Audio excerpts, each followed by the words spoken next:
Raptors fans are fired up right now, and frankly, I understand it. Now, I probably disagree with it. I understand both sides. We'll discuss that in this video, but at this moment in time, this current sort of state of where the Raptors and Indiana Pacers are at, given the fact Pascal Siakam looks absolutely dominant, looks like a true superstar in the first two games of the first round of these NBA playoffs against the Milwaukee Bucks, I completely get it. This couldn't look worse for the Toronto Raptors here exactly at this moment, especially if we look at the trade that just happened with the Indiana Pacers at its surface level. Getting back Bruce Brown, who looked like damaged goods, who looked like a guy that wasn't living up to the player that maybe not even promised, but the asset we thought we could have flipped him to. The draft pick from the Indiana Pacers, it fell down 4 slots over the last few days. I mean, it couldn't look worse here now at this point. However, it's not time for Raptors fans to really judge this because, again, Pascal Siakam, we all knew how good he was, but this trade wasn't just made to acquire Bruce Brown and a few draft picks. This goes a lot deeper than where it should be. So in this video, I'm going to break down what's going on with Pascal Siakam with the Indiana Pacers, why Raptors fans are fired up, and why probably I disagree with that sentiment. In the future, I might agree, certainly, but as of right now, even when it looks like it was a complete mistake for what Masai Ujiri did, while the fan base is completely fired up at this point, I'm not that shook up about it currently at this moment. So, but before we dive into that, folks, again, make sure you guys subscribe to the channel.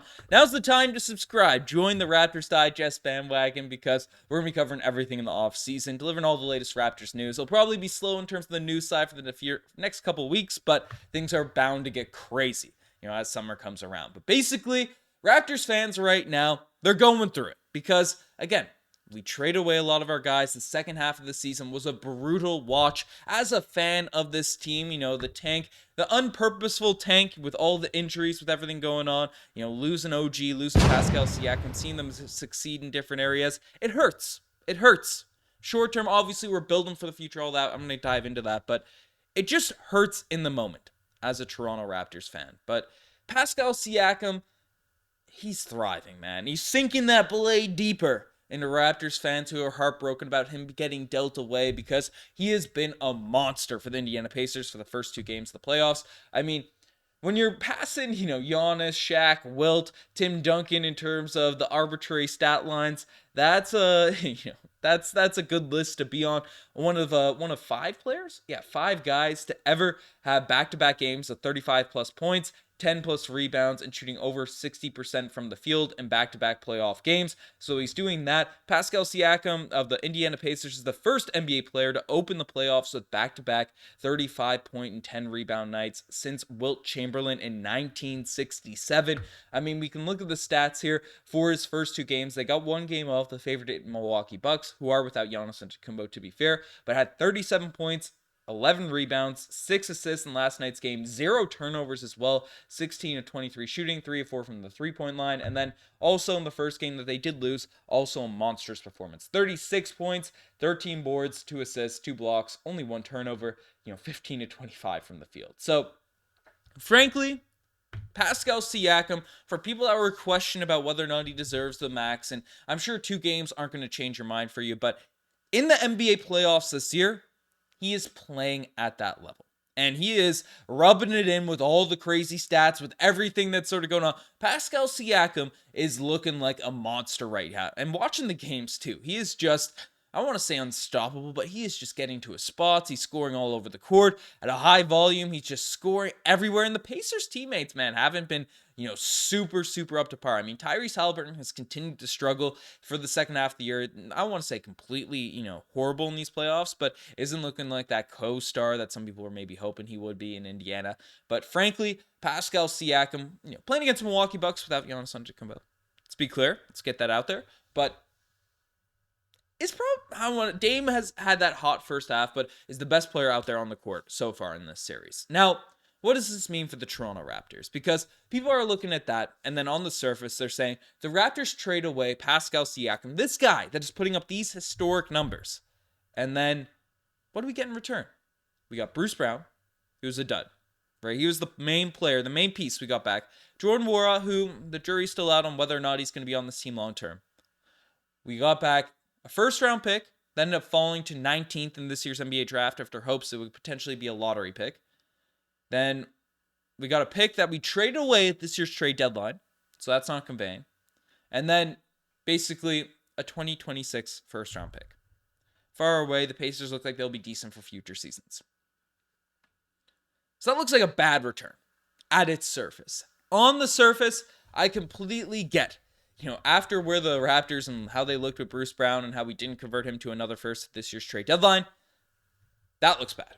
Bruce Brown being the centerpiece player in that deal. The pick falling in the NBA draft, that makes it look worse.